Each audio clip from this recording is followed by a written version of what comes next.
friends, welcome to kavithasamayalarai. இன்னைக்கு நம்ம பார்க்க போற ஸ்பெஷல் ரெசிபி நல்ல சுவையான தக்காளி சட்னி. இங்க கோயம்புத்தூர் சைடு இது தக்காளி பஜ்ஜின்னு சொல்லுவோம். இங்க கோயம்புத்தூர் சைடு இந்த கடையல் சட்னி எல்லாம் ரொம்ப பாப்புலர்ங்க, ரொம்ப ஃபேமஸ். ஸோ இந்த தக்காளி சட்னி ரொம்ப ஒரு பாப்புலரான ரெசிபி. இங்க நல்லா இட்லி, தோசை, ஆப்பம், பொங்கல் இதோடலாம் நல்லா மேட்ச் ஆகும். ரொம்ப ஒரு சுலபமான ரெசிபியும் கூட, ரொம்ப ஈஸியாக நம்ம செஞ்சிடலாம், அதே சமயம் ரொம்ப சுவையாக இருக்கும். ஸோ இன்றைக்கி நல்லா தக்காளி சட்னி, அது கூடவே நல்ல ஒரு சின்ன வெங்காயம் பொடி ஊத்தப்பம், மினி ஊத்தப்பமும் செய்கிறேன். ஸோ இந்த ரெண்டு ரெசிபியுமே நான் உங்களோட ஷேர் பண்ணிக்கிறேன். வாங்க இப்போ எப்படின்னு பார்க்கலாம்.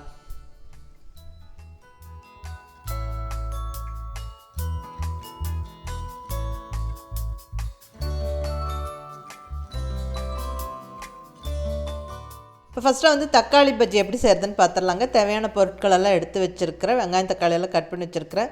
மற்ற பொருளெல்லாம் என்னென்னு நம்ம தாளிச்சிட்டே பார்த்துடலாம். இங்கே ஸ்டவ்வில் பேன் வச்சு, பேன் சூடானதுக்கப்புறம் 2 ஸ்பூன் ஆயில் சேர்த்துக்கிறேன். ஆயில் கொஞ்சம் சூடாகட்டும். இப்போ தாளிக்க 1/2 ஸ்பூன் சீரகம், 1/2 ஸ்பூன் கொத்தமல்லி விதை சேர்த்துக்கிறேன். இந்த சீரகம் கொத்தமல்லி போட்டு தாளிக்கும் போது நல்லா வாசனையாகவும் இருக்கும், ரொம்ப டேஸ்ட்டாகவும் இருக்கும். இப்போ அதில் ஒரு 15 சின்ன வெங்காயம் கட் பண்ணி சேர்த்துருக்குறேன். 4 பச்சை மிளகா கட் பண்ணி, அப்புறம் 2 கொத்து கருவேப்பிலை. ஸோ இதெல்லாம் சேர்த்து நல்லா தாளித்து விட்டுறலாம். இது நல்லா வதங்கி கலர் மாறணும்.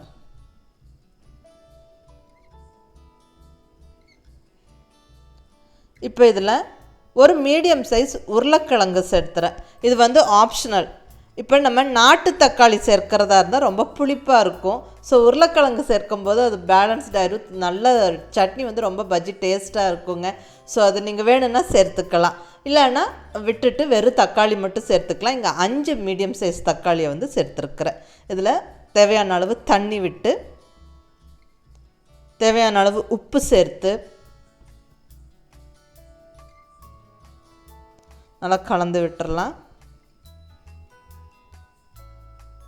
அடுத்தது ஒரு கைப்பிடி அளவுக்கு கொத்தமல்லி இலை, நறுக்கின கொத்தமல்லி இலை சேர்த்துருக்கிறேன். நல்ல வாசனையாக இருக்கும், நல்லதும் கூட. ஸோ ஒரு கொத்தமல்லி இலை கொஞ்சம் நிறையா சேர்த்து விட்டு நல்லா ஒரு மூடி வச்சு நம்ம கொதிக்கிறதுக்கு விடுவோம். நல்லா அது குக் ஆகட்டும். ஒரு 10 நிமிஷம் குக் ஆகணும். மீடியம் ஃப்ளேமில் ஸ்டவ்வை வச்சு விட்டுறலாம்.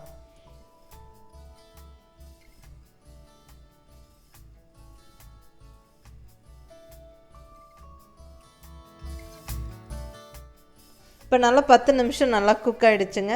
ஸோ இப்போ நம்ம திறந்து பார்த்துடலாம். தக்காளி, அந்த பொட்டேட்டோலாம் நல்லா சாஃப்டாக வெந்துருச்சு.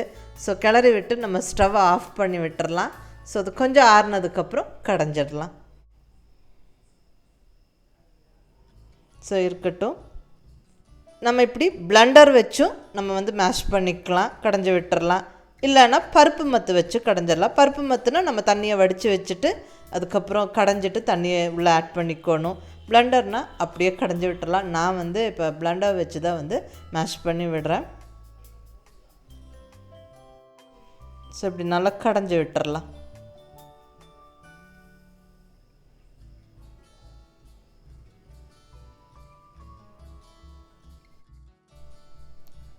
அவ்வளோதான். சூப்பராக நம்மளுக்கு தக்காளி பஜ்ஜி ரெடி ஆயிடுச்சு. இட்லி தோசையோட செம்மையாக இருக்குங்க. கண்டிப்பாக ட்ரை பண்ணி பாருங்கள். இப்போ சட்னி ரெடி ஆகிடுச்சு. அடுத்தது ஊத்தப்பம் ரெடி பண்ணிடலாம். நான் இங்கே மினி ஊத்தப்பம் செய்கிறேன். ரொம்ப நல்லாயிருக்கும், பார்க்கறக்கு ரொம்ப அழகாக இருக்கும். குழந்தைங்க கண்டிப்பாக விரும்பி சாப்பிடுவாங்க. அதே சமயம் நம்ம டிஃபன் பாக்ஸ், லஞ்ச் பாக்ஸுக்கு கொடுத்து அனுப்புறதுக்கு ரொம்ப நல்லாயிருக்கும்.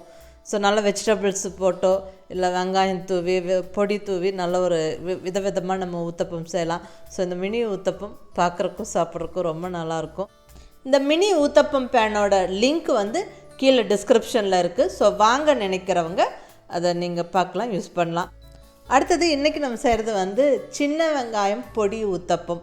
இந்த சின்ன வெங்காயம் மேலே தூவி, இட்லி பொடி மேலே தூவி விட்டு, அது நெய் விட்டு செஞ்சு எடுக்கும்போது சூப்பராக இருக்குங்க. இங்கே ஒரு சில ஹோட்டலில் ரொம்ப ஃபேமஸ் இந்த சின்ன வெங்காயம் பொடி ஊத்தப்பம். ரொம்ப டேஸ்ட்டாக இருக்கும், நீங்களும் ட்ரை பண்ணி பாருங்கள். ஸோ இங்கே பொடியாக நறுக்குன்னு சின்ன வெங்காயம் அந்த ஊத்தப்பம் மாவு மேலே தூவி விடுறேன்.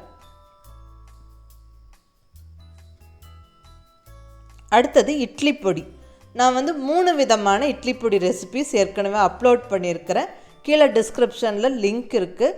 ஸோ இட்லி பொடி ரெசிபி வேணுங்கிறவங்க அதை போய் பாருங்கள். ஸோ இப்போ தேவையான அளவு இட்லி பொடி வந்து அந்த ஊத்தப்பம் மேலே தூவி விடுறேன். எல்லா ஊத்தப்பம் மேலேயும் பொறுமையாக அப்படி தூவி விடணும். ஸ்டவ் வந்து கண்டிப்பாக மீடியம் ஃப்ளேமில் வச்சுக்கணும். இப்போ நெய் அல்லது எண்ணெய் உங்களுக்கு எது விருப்பமோ அதை வந்து சேர்த்துக்கோங்க. நெய் சேர்க்கும்போது ரொம்ப நல்லாயிருக்கும்.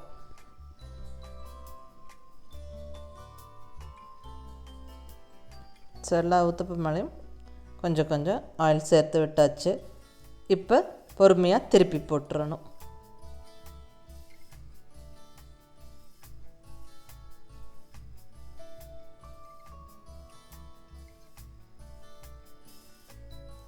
இப்படி திருப்பி போட்டு ஒரு நிமிஷம் 2 நிமிஷம் நம்ம குக் பண்ணும்போது ஆனியன் நல்லா ஃப்ரை ஆயிரும். சாப்பிடும்போது ரொம்ப நல்லாயிருக்கும்.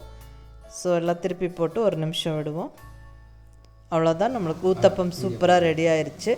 இனி அதை வந்து எடுத்து பிளேட்டிங் பண்ணிடலாம். ஸோ சூப்பரான மினி சின்ன வெங்காயம் பொடி ஊத்தப்பம் ஜம்முன்னு ரெடி ஆயிடுச்சு.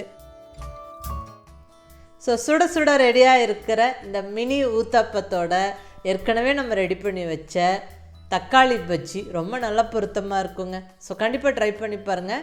இந்த தக்காளி பஜ்ஜி இட்லி, தோசை, ஆப்பம், ஊத்தப்பம் எதோட வேணாலும் ரொம்ப நல்லா பொருத்தமாக இருக்கும். ஸோ கண்டிப்பாக ட்ரை பண்ணி பார்த்துட்டு உங்கள் ஃபீட்பேக் சொல்லுங்கள். பிடிச்சிருந்தால் லைக் பண்ணி, ஷேர் பண்ணி, கமெண்ட் பண்ணுங்கள். கவிதா சமையலறை சப்ஸ்கிரைப் பண்ணி என்னோடய மற்ற ரெசிபிஸும் வீடியோஸும் பாருங்கள். தேங்க்யூ.